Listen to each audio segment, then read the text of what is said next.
And there's also some pens and writing pads you can jot some questions down on if you have them. Well, the video just talked a little bit about the agents that are used during the fracking process.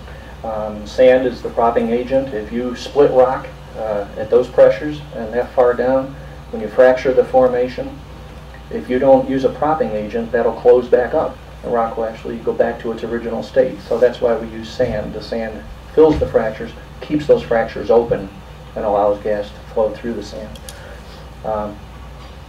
The sand and the water make up about 99.5% of the solution. The other 0.5% is our additives, various chemicals and additives that are used for various purposes that we're about to run through right now, and you'll see those. This photograph is just a picture of one of the service company's trucks and the type of containers that the additives are brought in. OSHA approved sealed containers.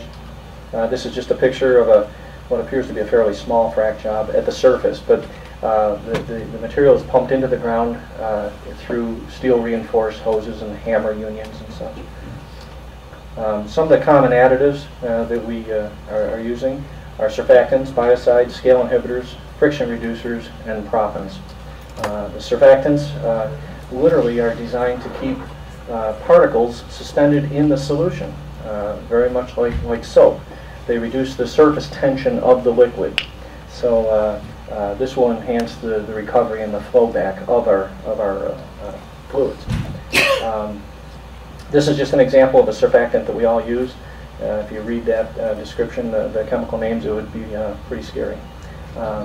When in fact this is exactly what that is Ajax soap. So again, a surfactant, it can be thought of as a soap.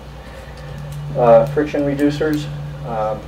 This allows the fractured fluid to flow in and out of the tubing and the production casing easier, which minimizes the amount of horsepower necessary to accomplish this job. Tremendous amount of horsepower is needed. I'm getting a little bit of feedback here. So the friction reducers allow it to flow easier. Biocides literally are used to inhibit the growth of bacteria and algae and such, very similar to chlorine in water. And bacteria is not a good thing in the formation. And so we have to run a biocide. An example of a biocide is, of course, hand soap, an antibacterial agent. And scale inhibitors is another thing that we incorporate into the frac fluids. And this is designed really to prevent scale buildup from inside the tubulars, inside the pipe. And very similar to what you would see in household plumbing, how if you have a plumbing job and you look and you see all the scale buildup inside the pipes, this helps to eliminate that, which is very important. And the proppant, like I mentioned earlier, is sand. Not exactly beach sand, but very similar to it. Here's a photograph of the sand, the proppant that we use here. Water use and storage and disposal, of course, is a big concern. It's something that I know is on a lot of people's minds, and ours too. Our industry is governed by the New York State DEC. The Susquehanna, Delaware, and Great Lakes River Basin Commissions regulate the amount of water. Water hauling and disposal is regulated by the DEC's Division of Solid and Hazardous Materials. And certainly any underground disposal fluid is governed by the EPA, their underground injection program, and the DEC Speedies program. So we'll talk more about that, and we'll certainly answer questions you have regarding those programs. This slide just shows comparable water usage in millions of gallons per day. You can see the greatest uses in power generation, the bar chart on the left. Industrial and public water systems use a lot, and then golf courses come in at about 268 million gallons per day statewide. And mining and then marcellus shale drilling at about 30. So relatively speaking, I know it sounds like a lot of water, but relatively speaking compared to other industries, it is less. Our DEC regulates us. They mandate casing and cementing programs for every well drilled. They do have inspectors that come out on site. The casing and cementing prevents groundwater contamination. We have to properly dispose of our drilling waste, containment of the drilling and frac fluids. It's all regulated by the DEC. And I might add the New York State DEC is really among the most stringent of any state in the nation. And I think we're all blessed to live in a state where the DEC does take it very seriously and regulate the industry very well. They review all of our permits. They perform on-site inspections routinely. And they also, as part of the permitting process, they ensure the proper setbacks are maintained. In other words, a well has to be drilled a certain distance away from unleased properties. There has to be a certain amount of acreage before you can drill a well.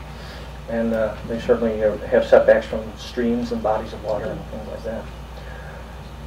And I'm just going to touch real quickly on the local benefits, and then we're just about done, and we're going to start taking questions. But some of the benefits to the state, the municipalities, and certainly to the landowners include lease bonus payments to the landowners. Maybe many of you in this room are leased, maybe you've leased to people, but maybe some of you have wells drilled on your property. But that can be very significant, especially with the Trenton Black River a few years ago. That really changed that picture out here in the south central part of the state. And now with the Marcellus, as you know, there are companies coming into New York State and engaging in some pretty aggressive leasing programs. So that can be extremely beneficial to landowners. The industry pays taxes. We pay an ad valorem tax on our natural gas, and I've got a flow chart that I'll explain real quickly here. But those taxes, the structure of the tax in New York State is such that the taxes stay local to the municipalities where the wells are drilled. So this is not a state tax. It's a real property tax. And again, I think it's the next slide. I'll explain it. And the other benefit is the indigenous gas production. We've got industries in New York State that could use gas, and so we're sitting on a great resource. It can certainly benefit local industries to have locally produced natural gas. And then, of course, the royalty payments generated by production. When a well is drilled and it is producing, that can be extremely beneficial to the landowners, and of course, the taxes to the municipalities. Here's the flow chart that I was just mentioning, and I'll just say, here you've got say we've got a town here, a municipality, and in that municipality there's a gas well drilled. Now, that gas well is drilled and the production is established. Now, the operator files a production report, and he sends that report to the New York State DEC, and he also sends that to the local tax assessor. And then the operator also files an economic profile of his company. That goes to the Office of Real Property Services in Albany. The Office of Real Property Services then takes that information and applies a unit of production value that converts an MCF of gas to something that a local tax assessor can work with. And that gets forwarded to the tax assessor's office. So you can imagine a tax assessor, they know how to tax vacant land or a house or a barn or something, but they don't know how to tax an MCF of gas that comes out of the ground. So now they do. Then that tax assessor sends a tax bill to the operator, and that tax revenue flows right back to the municipality where the well is drilled. And again, we'll be happy to answer any questions you have on that. So in summary, you can see by the size of the Marcellus shale field that I showed you on that one map, we're sitting on a huge economic opportunity here for our state, for the local towns. And I think the important thing to realize is that it's not a trade-off between environmental protection and economic benefit. We've demonstrated for years now that we can drill safely, we can protect the environment easily here in New York. We have done it, and we're just waiting for the opportunity to demonstrate that. So as soon as the SGIS is released by the DEC, and ultimately when permits are allowed and we're allowed to drill, then we're anxious to demonstrate that. And all in closing, just want to throw up a slide of some credits there. And what's not on here is John Perez Graphics out of Houston, Texas, is the firm that's responsible for the animated video there. And this slide just shows a lot of websites and things where you can get more information. And this might be on a handout that's up there. I think it probably is. So, after the question and answer period, feel free to come up and talk to us and ask any questions that you might have. With that, I guess we'll turn it over to you folks for Q&A. Jim, are you going to help? Yeah.